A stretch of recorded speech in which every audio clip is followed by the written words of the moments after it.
Maoist పార్టీకి మరో big shock తగలనుంది. Maoist party కేంద్ర కమిటీ సభ్యుడు ఆసన్న అలియాస్ తక్కళ్లపల్లి వాసుదేవరావు గురువారం ఛత్తీస్గఢ్ సీఎం ఎదుట లొంగిపోనున్నట్లు తెలుస్తోంది. ఆయనతో సహా 70 మంది మావోయిస్టులు పోలీసులకు సరెండర్ అవనున్నట్లు సమాచారం. ఇప్పటికే ఛత్తీస్గఢ్ లోని జగ్దల్పూర్ లో పోలీసులు భారీగా భద్రతా ఏర్పాట్లు చేశారు. ఈ సరెండర్ మావోయిస్టు ఉద్యమానికి మరో తీవ్ర దెబ్బగా మారనుంది.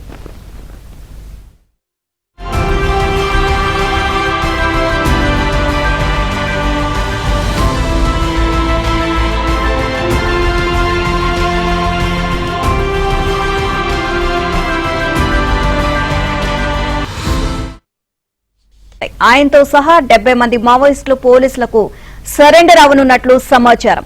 ఇప్పటికే ఛత్తీస్గఢ్ లోని జగ్దల్పూర్ లో పోలీసులు భారీగా భద్రతా ఏర్పాట్లు చేశారు. ఈ సరెండర్ మావోయిస్టు ఉద్యమానికి మరో తీవ్ర దెబ్బగా మారనుంది.